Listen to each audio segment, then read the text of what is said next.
What's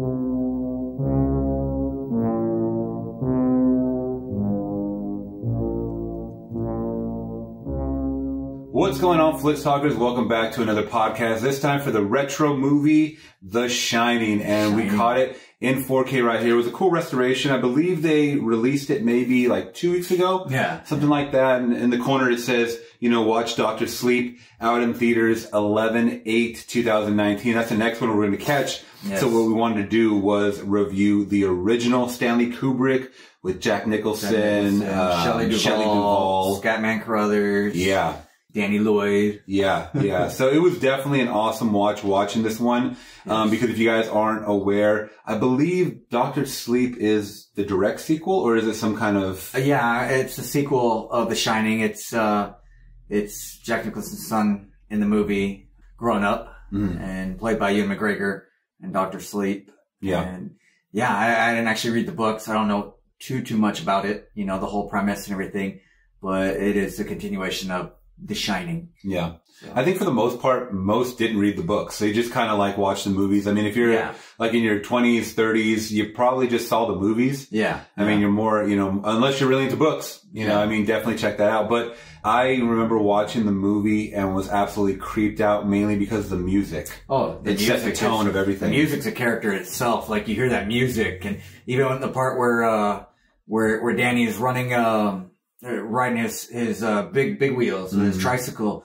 and he's going around that wood floor, and it's just that duh, and then duh, you know, it's got that creepy, you know, just the vibe. Get the vibe from it. Overview of this movie, guys, if you guys are unaware of The Shining, 1980, right? 80, yeah, 1980. So man, we're like 40 years? 40 years, 39, 40 years right here coming up. Yeah, and still holds up for sure. It looks phenomenal in 4K. Yes. Pick it up in 4K if you guys can. Yeah. Roughly, I believe the story goes that Jack Nicholson, do you remember his job title? Like what he is exactly? He was a teacher, and then he wanted to give that up and do more. He was a writer, and he wanted to do more, like get a more conclusive, you know, have free time, space. So he got this job to be like the caretaker over the hotel, the Overlook Hotel. Overlook Hotel. So yeah, he was gonna be there for 5 months, you know, keeping, you know, maintenance up and keeping the burners hot and making sure the hotel doesn't get any damage and everything while the rest of the staff leave.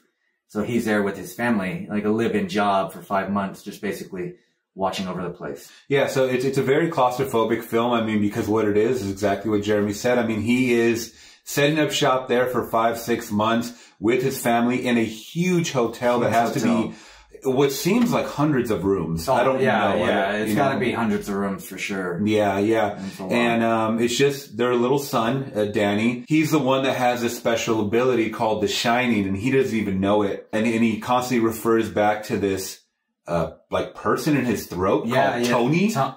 Little Tony. Yeah. Is Tony one of your animals? No, he's a little bit that lives in my mouth.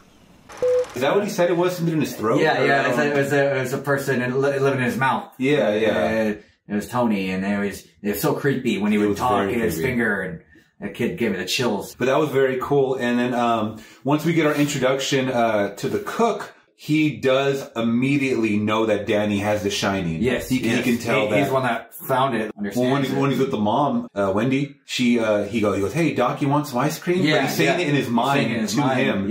Yeah. So he's able to telepathically. This is the thing. So with The Shining, from what I got from it, is that you can see dead people, and you can also hear people's thoughts as well, right? Yeah. So, and then it gets a little interesting as the movie progresses. I mean, it's a kind of a spoiler, but in the end, Wendy starts seeing dead people. Yeah. Did you notice that? She starts seeing the people that have died in the, like when she goes into the ballroom and she sees all the skeletons and the people that were like in the ballroom, and she starts seeing, you know, and then she sees the blood, you know, going through the elevators, going through the hallway. Yeah. So it's almost like two stories, essentially, because you don't only get like the method of madness from Jack Nicholson. You just kind of see him like his descent into claustrophobia is what it is, you know, just the walls closing in on him over the days. It seems like it happens really quick. Too. Yeah, like within weeks. It does seem like it happened really, really fast. Yeah, within weeks. He's there to, study up on his or to just kind of get into writing mode. Yeah. Almost like Misery, where you want to lock yourself in a cabin. Yeah, he just wants the complete isolation to be free, and so he can write. Yeah, and then almost immediately the whole place just starts playing mind tricks with him, and it's really, really cool just kind of seeing him just go from like just like this. He kind of started off angry, like even when they're in the car driving there, he's like a dick. Yeah. Well, it's like you get this Jack Nicholson, who is one of the the best actors ever, in my opinion. But he's just known for his his crazy prowl, his just that psycho look, and it works for him. And he's just like, you look at him, you're like, oh man, this guy can, go off at any second. Yeah, and I definitely got vibes of Joker, like Joker vibes. Yeah, you definitely get a Joker vibe. Just with the mouth and stuff like that. When he's at the bar drinking, he's like licking his lips and stuff like that. He's really smacking around. Oh, he's such an animated, just with his face alone, his eyebrows and everything, it's just like you get a total like, this guy is psycho. This guy is crazy. Yeah. So in a subplot of The Shining, you get Jack Nicholson starting to see the dead that were murdered at the hotel previous, and it was the previous caretaker. Yeah, Grady. He starts explaining, what had happened, and he tells him, "You're the caretaker now." So, ultimately you get this sense of he's becoming, the previous caretaker, and then ultimately, it just starts devouring him. And mentally, where he needs to kill his family. Yeah, and he was sober, and they were saying that he was sober for 5-6 months, and then he started drinking again at the hotel, and then he just, like you said, he was listening to Grady, or the ghost of Grady, and then it just got in his mind. He was just like, they're a burden, basically. They're bringing him down. Yeah. And, he's just like, my wife thinks I hurt my son. I'd never touch a hair on his head, when he was talking, and he was just, you see him just drinking the bourbon, and you're like, oh shit, he's finally lost it. He's losing it. So. Yeah. So we also get scenes of Danny, who has interactions with these, with the ghosts. And I believe, the woman in the bathtub, which is like the creepiest scene to me. That was creepy. It was very, very freaky, guys. And, room 237. Yeah, room 237. That's when he enters that room where everything went down. We get to see the 2 daughters that were murdered as well. Grady's family. Twins. Yeah. So one thing I never understood. So was the woman in the bathtub the wife? I'm not sure. That's what you would assume, right? You would assume so. But then why did she switch into a grandma? Because I guess that it happened, so long before, and then she came back to present day, in her, I guess, ghost form, or I don't know. I guess ghost age. I don't know. I'm not for sure. Not really sure on that part right here, but I mean, overall, it is a masterpiece in like suspense. It's definitely a suspenseful film. I wouldn't really too much throw it in the horror genre, but it's up there in the top horror list. It's the people that are always quoting Shining as being one of the best. It's definitely in there, and you guys need to check it out. Amazing movie. But not only the movie alone, is all the behind the scenes stuff that happened with the movie was more kind of I don't know, it just seemed unbelievable. It just seemed, well, you're telling me some of the trivia. Well, earlier it was just like, this is in the Guinness Book of World Records, for the most retakes, reshots in any movie. Yeah. And it was just like, with Shelley Duvall, it was like over 127 retakes. And then, it was just, Kubrick was known just for retake after retake after retake after retake, and just keep going and going. And then when the actors think they got it perfect, it's just like, we could do it again. We could do it again. And they just keep retaking it. And then there's a scene where, Scatman Carruthers is laying in the bed, and the camera just like pans over him. And they shot that like over 70 times. And it actually made Scatman Carruthers, just like break. Yeah. And he was crying about it. And that made Jack Nicholson be like, yeah, Kubrick, I don't really want to, you know, work with him anymore, you know. So. And there's a scene also that always sticks in my mind, the Scatman Carruthers, when he's laying in the bed. And it was so funny because Laura and I were watching it, where he has those two naked ladies, like the posters just randomly hanging up. And you're like, this looks like a wholesome old man. Yeah. And then you see like two naked women on the wall. And he's just kind of just chilling there on, you know, his stomach. Yeah. But the look he gets when he feels Danny's shining kick in was very haunting. For me, like, it looks like his pupils dilated so large. And he kind of held this frozen look. That was really, really, eerie and scary. It's just like, really eerie. It just sticks in your mind like at the end of Sleepaway Camp. No, totally. You know what I mean? Totally. This is one of the top Halloween movies you got to watch. If you guys didn't catch it. I mean, you can watch this all year round. It's just a good movie in general. You know, and it doesn't like, not necessarily, you know, a horror or it's just a good movie that I'd recommend for, you know, anybody to see. You know, if you're just a fan of movies in general, you know, you got just great acting, great directing, the shots, you know, you get those steady cam shots. Shots are amazing. Where Danny's riding his, you know, his tricycle down the hallway and, you know, you get the music going and then he runs into the Grady twins and then you just see, you know, those clips of their bodies and there's his face and just like complete horror and he's just like, you know, and come play with us, Danny. Come play with us. It's really, really cool. I mean, you know, the shots are epic.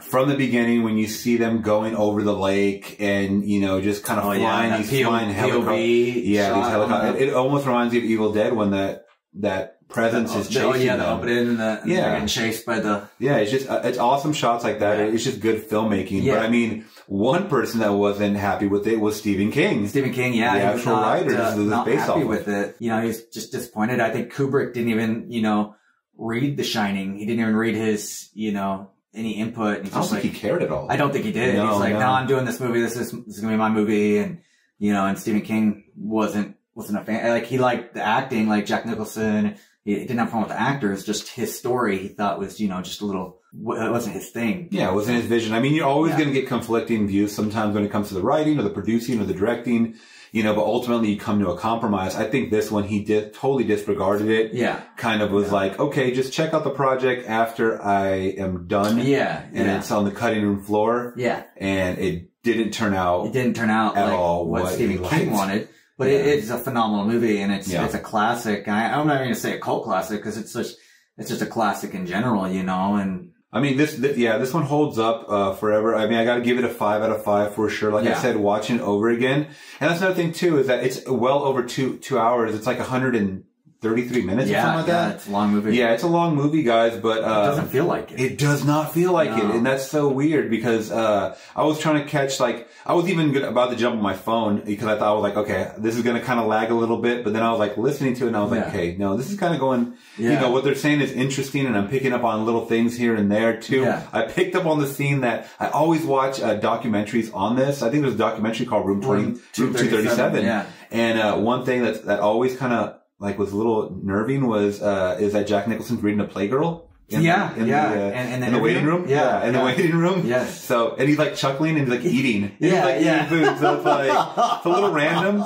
You know, there's like little tidbits here and there thrown in there, which I heard were a bunch of Easter eggs. I won't go over them. This is so damn many. It's a lot. There is so many, but it's just, I really enjoyed and you also said a bit of trivia earlier was that Danny, the actor, never went on to this was it. Any other movies. And he didn't see the final cut till like, I think it was like 11, 12 years later. And he didn't even know he was doing a horror movie. He thought he was doing a drama movie, and Kubrick would take him out of like the scary scenes and like tell him it was something else. And he didn't even know. Like the kid didn't even see the finished movie, like I said, till 11, 12 years later. So that's the only movie he did. Another thing is I also noticed too is for back then, you know how many times Danny kept he was very polite. He was very like, Mom, can I go in the other room? And stuff like that? Can I play with my fire engine? Kids nowadays do not act like this. No. And I was like, man, times have changed. Times have definitely changed. I mean, he was very, he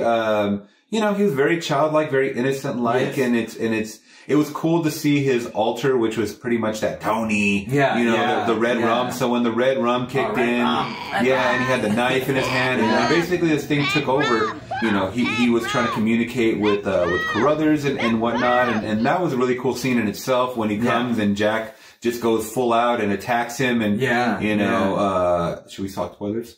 This is 40 years spoiler alert, guys. But yeah, Jack does kill Carruthers. Yes.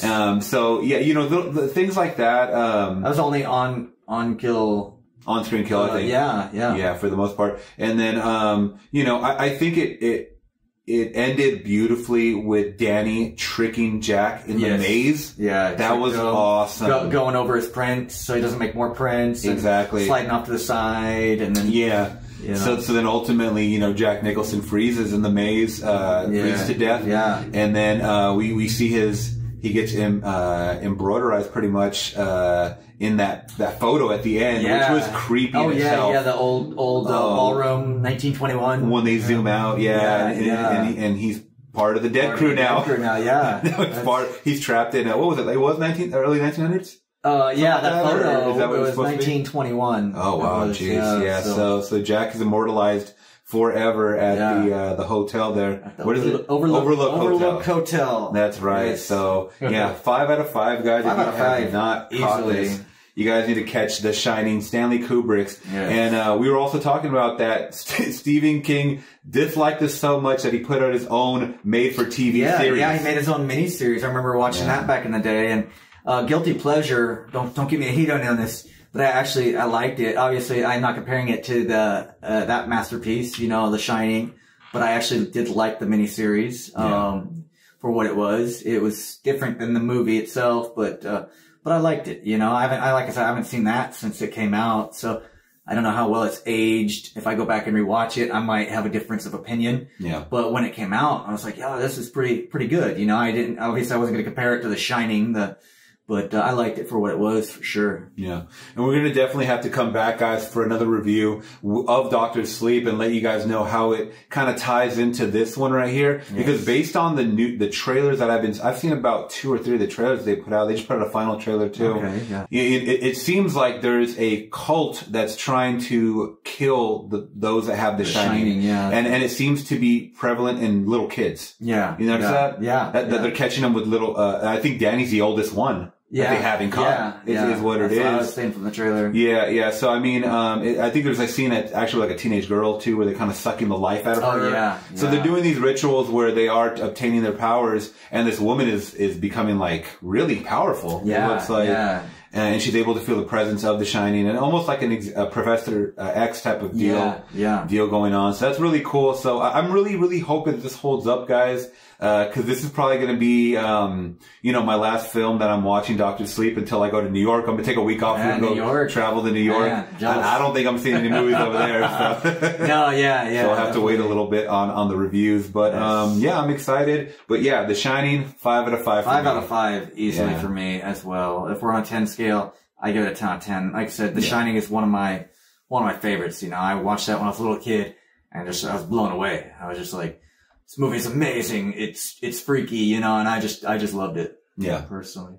Jack Nicholson wasn't Stephen King. He didn't want, it wasn't Stephen King's first choice was Jack Nicholson. He wanted like De Niro, Harrison Ford, even Robin Williams. Yeah. Kubrick always had Nicholson in mind, and that's who he was always going to use. But, I guess Stephen King thought his character of, Jack Torrance was like, it was a dive into that psychotic crazy. It started as like, an even keel and then blowing up to where he just goes all out crazy. And it's like when you first see Jack Nicholson, you see, this guy's pretty crazy. He did it like right after One Flew Over a Cuckoo's Nest and everything. He's crazy. But if you got like Harrison Ford, where he just started off as like normal, mild-mannered family guy, and then go into that plateau of just completely losing it. And I think that's what, Stephen King wanted. Yeah. But, other than that, I can't really see anybody else in Jack Nicholson. I don't know if I could picture Harrison Ford. Definitely Robin Williams or, Or De Niro. I mean, especially coming off the Taxi Driver. I could see that that would probably be the closest one to I'd me. say De Niro would be the closest for me as well. Yeah, but I'm so glad Nicholson, and the final decision stuck with it. So yeah, I mean, I think we're going to leave it at that, guys. And make sure you guys catch this one if you guys can before you guys do watch the sequel, Dr. Sleep, coming out November 8th, 2019. If you guys did appreciate this review, please give it a thumbs up. Make sure you guys are leaving your comments, probably on the favorite. Let's see your favorite scene in The Shining, because I'm sure a lot of you guys have seen it. But if you guys have a favorite, leave it in the comments below. And make sure you guys are hitting that subscribe button to always get notified about more content like this. Till next time, we'll see you. Bye.